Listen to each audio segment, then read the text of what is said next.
Welcome to Side Roads. I'm Carlos, and this is the all-new 2025 Nissan Kicks.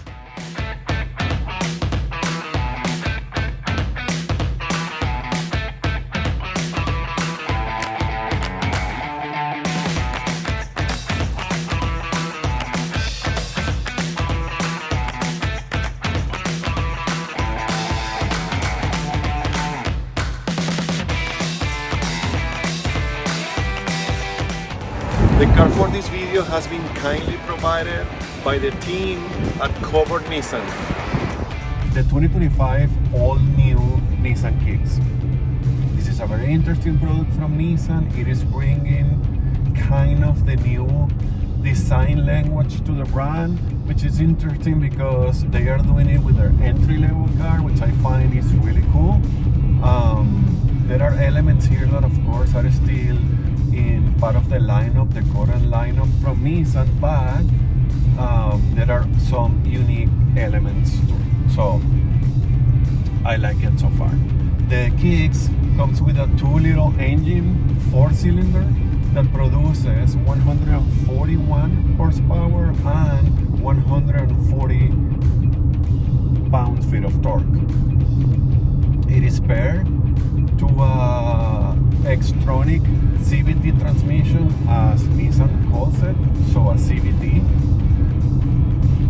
And the Kicks comes available with front-wheel drive or all-wheel drive.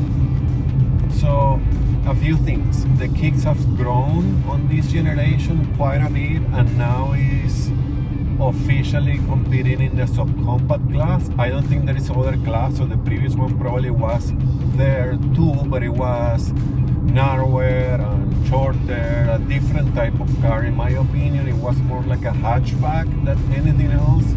This one, while still very small, it has now dimensions that are right there with the Hyundai Kona and the Kia Seltos, for example. So now it's a fair comparison, at least against those two. And talking about those two, the Kicks competes in the subcompact class, but there are plenty of offerings, and I say this in plenty of my videos. It is a huge segment, and not all subcompacts are the same or are one-to-one in terms of engines, power, size, shape. So I have chosen the Kia Seltos, which is almost a one-to-one with this all around, and the Hyundai Kona, which is, I believe, same length or maybe a little bit shorter, but is wider.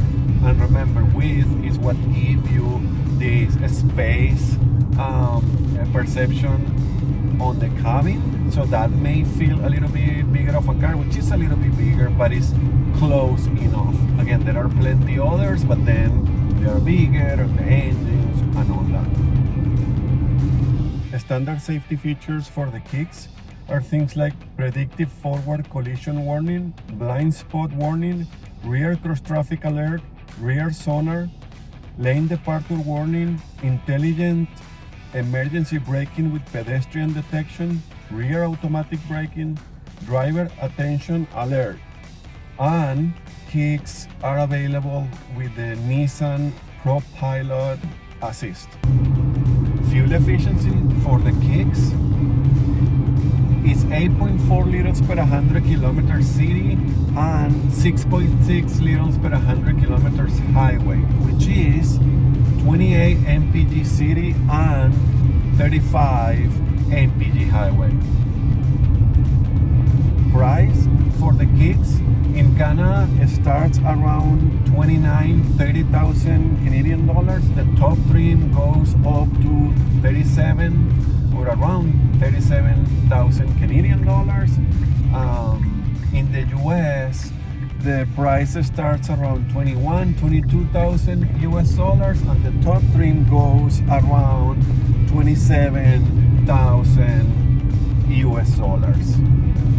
I'm driving the S-Stream, which is a base stream. I'm really happy about driving this because you really get to see and feel how the starting point is considering the price.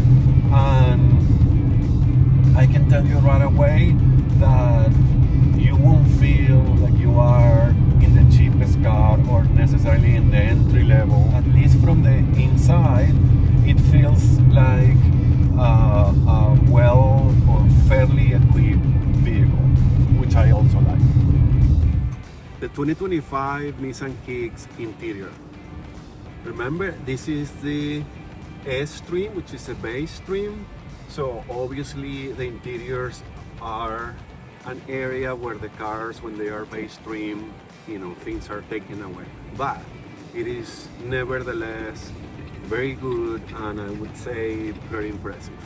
So the materials are good. At least this portion is soft and have this little shelf here that is padded too, and it looks good. It have a texture with this chrome accent here.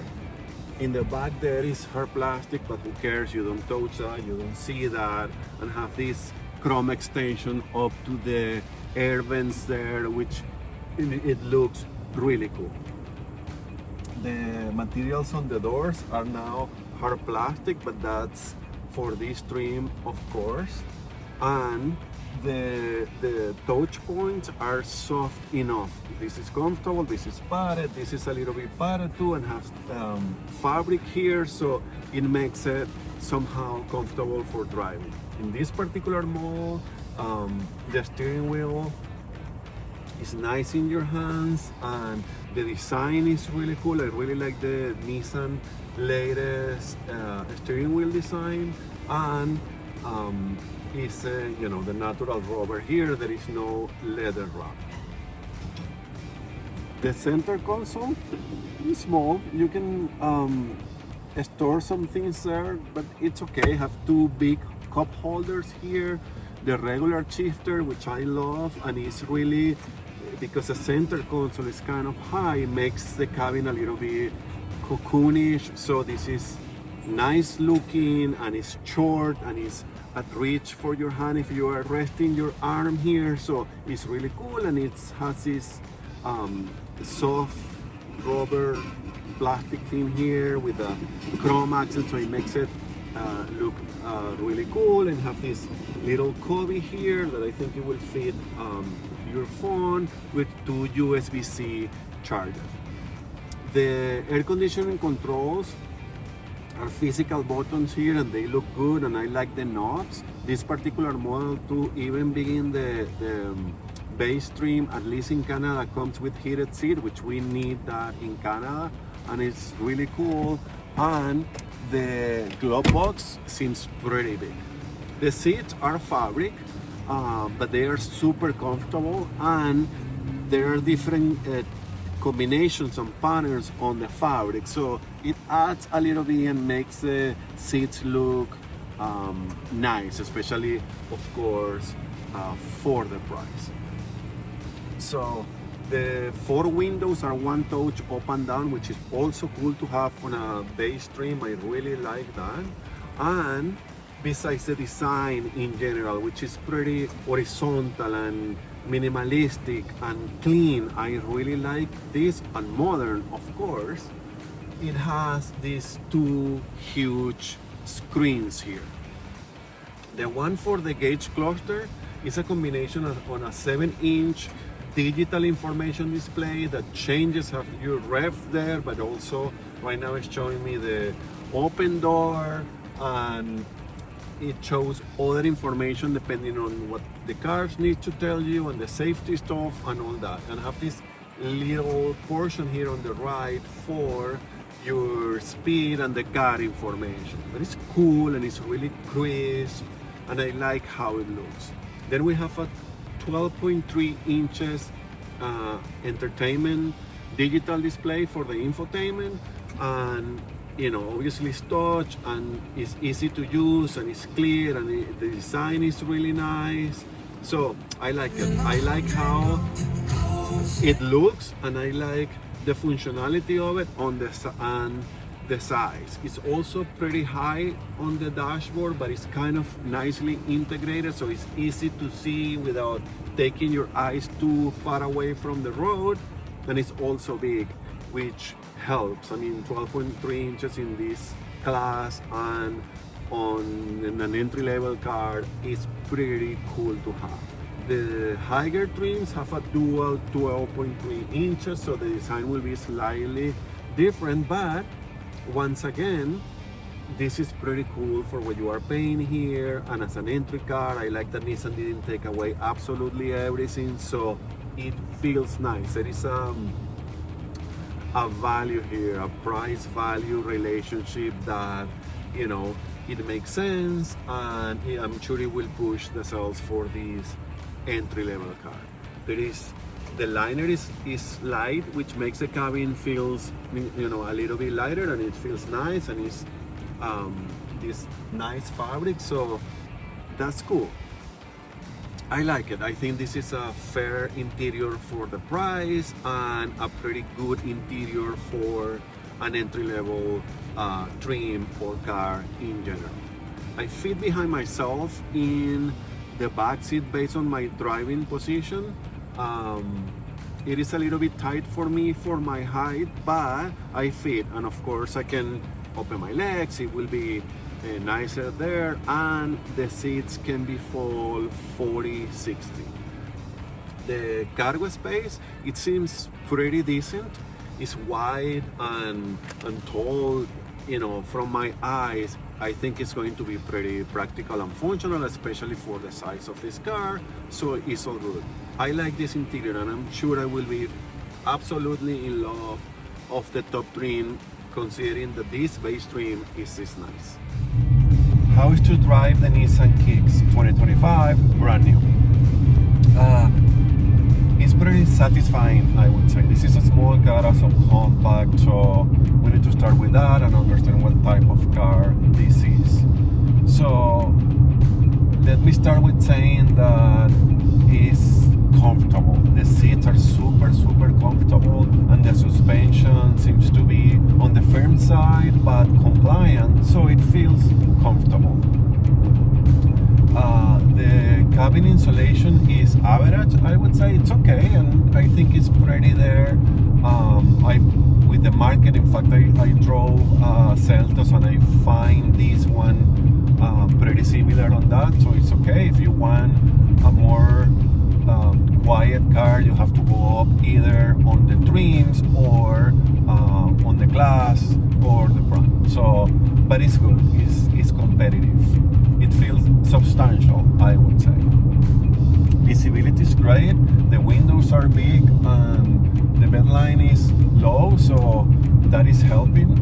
I find the steering very responsive and very direct. So I like that too. It makes the car feels agile and quick and small, which all that is. So it's good.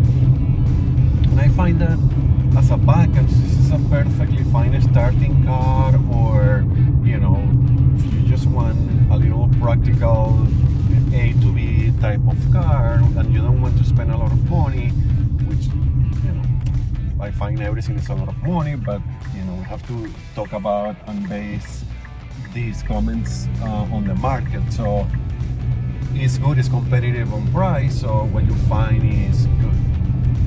So the engine is a huge improvement too, because the Kicks used to come with a 1.6 liter 4-cylinder, but I think it used to make around the 120 or something horsepower. So now we have 141. That's substantial, and you can feel it. This engine moves this car with no issues whatsoever. It feels perfectly adequate, and it feels that the car will move with no issues. So I like it. I like the combination. Also the CVT, especially from a stop, it reacts quickly, it gets the car going. There is no drama here, there is no issues, there is nothing weird happening. So I like it as a package. I think Nissan have done a great job calibrating this, and I'm getting repetitive with Nissan products, but they truly seem to know how to build their cars and completing and calibrating their cars, because it's yet another example of that. Acceleration, as I said, from the stop is quick, and the calibration on the gas pedal also feels pretty good. So it makes the car feel quicker, maybe than what it really is. But that inspires confidence, because if you're on a stop or passing or something, the car feels very responsive, which I like. It feels super normal too. I mean, and obviously comparing to the previous one, which I haven't driven, but I know it's an older platform and a different type of car, I think this now feels like a proper little SUV, but it's keeping also these car-like driving characteristics, which I'm liking a lot. The brakes feels also responsive for the size of the car and the weight of the car, so that is good.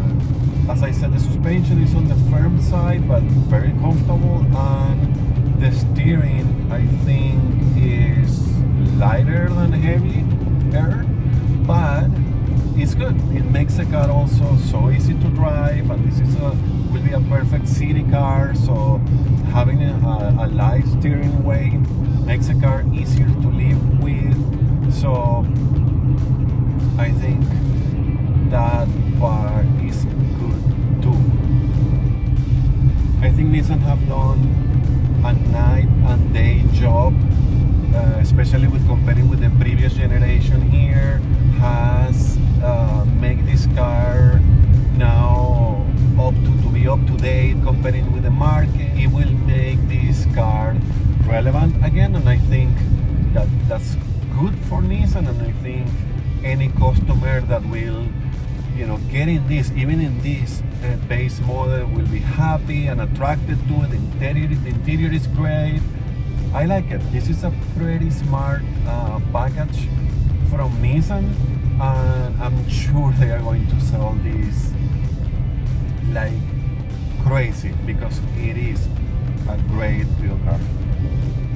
The 2025 Nissan Kicks, with the new exterior and very cool design, the practical and modern interior, the improved powertrain, makes the new Kick impossible to ignore in this super competitive subcompact SUV class.